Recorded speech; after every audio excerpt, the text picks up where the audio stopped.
দিদি, ও দিদি, আমি আরো 700 টাকা জমিয়েছি, আজকে তোমাকে জমা দেবো। বড় আমার টাকাটা নেবার জন্য একেবারে মুখিয়েছিল জানো, আমি দিইনি।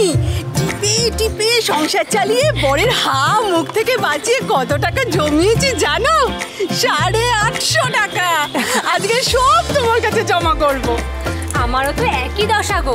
এইবারে কালী পুজোয় যে বোনাসের টাকাটা বাবুদের বাড়ির থেকে পেয়েছি, সব টাকাটা জমিয়ে সব টাকা জমিয়ে জমিয়ে আমি 1100 টাকা করেছি। ওটাই তো আজকে জমা করবো তোমার কাছে। রাখবো রাখবো, তোমাদের সবার টাকা আমি রাখবো, কিন্তু তার আগে আমার কিছু কথা বলার আছে তোমাদেরকে। আমার না গলাটা খুব একটা ভালো নেই আজ। তোমরা আমার আওয়াজ শুনতে পাচ্ছ তো? ভাষা ভাষা শুনতে পাচ্ছি। দাঁড়াও দাঁড়াও, তুমি এত চিৎকার করে কথা বললে তো তোমার গলা ব্যথা করবে। এই ঝর্ণা, যা তো ওই টুলটা নিয়ে যাই। মাইকটা দিন তো। আরে কি হচ্ছে নাকি? মাইক মানে চেঁচাচ্ছেন কেন? কাজ হয়ে গেলে ফেরত দিয়ে দেবো। ফেরত দিয়ে দেবেন মানে? এগুলো আমাদের কমপ্লিট। কি গো? দেখি দেখি দেখি।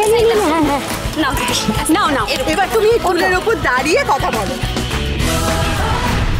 তুমি এবার বলো, সবাই শুনতে পারবে। তোমাদের সবাইকে আমার একটাই কথা বলার, তোমরা তোমাদের কষ্টের টাকা জমাতে চাও, আমাকে ভরসা করে আমার কাছে টাকা রাখতে চাও, খুব ভালো কথা। কিন্তু তোমরা তো সবাই সাদা মাটা সহজ সরল মানুষ, তোমাদের ভুল বুঝিয়ে বোকা বানানো খুব সহজ। তাই নিজেদের টাকা বাঁচাতে হলে তোমাদের খুব সাবধানে থাকতে হবে। কত প্রলোভন আসবে তোমাদের সামনে, তোমাদের বলবে যে আমরা লোন দিয়ে তোমাদের স্বপ্ন পূরণ করতে চাই, কিন্তু ওরা কেউ আশ্চর্য প্রদীপ নয়, ধারের ফাঁদ। ওরা তোমাদের নিজেদের ফাঁদে ফেলতে চায়, যেখানে একবার পা দিলে আর বেরোনোর কোনো রাস্তা নাই।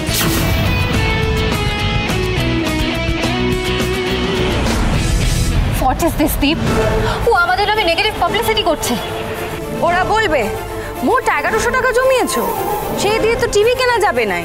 টিভির দামের টাকা জমাতে জমাতে অনেক সময় লেগে যাবে, তার থেকে বরং আমরা এক্ষুনি তোমাদের অনেক টাকা লোন দিয়ে দিচ্ছি। কেন টিভি, কেন ফ্রিজ, গরমকালে ঠান্ডা ঠান্ডা জল খাবে, ঝকঝকে হিন্দি সিনেমা দেখবে। কিন্তু সাবধান, তোমরা সেই প্রলোভনে পা দেবে না। তোমরা সঞ্চয়ের পথে থাকবে। সঞ্চয় করাও তো সহজ জিনিস নয়।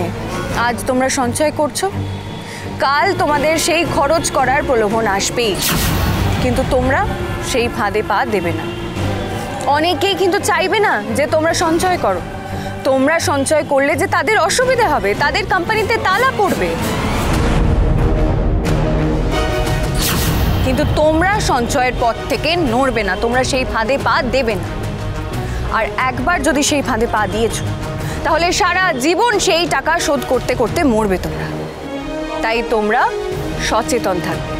ফোন, বাড়ি, গাড়ি, মাথার উপর ছাদ, টিভি, ফ্রিজ সব হবে, কিন্তু নিজের পয়সায় হবে, ধারের পয়সায় নয়।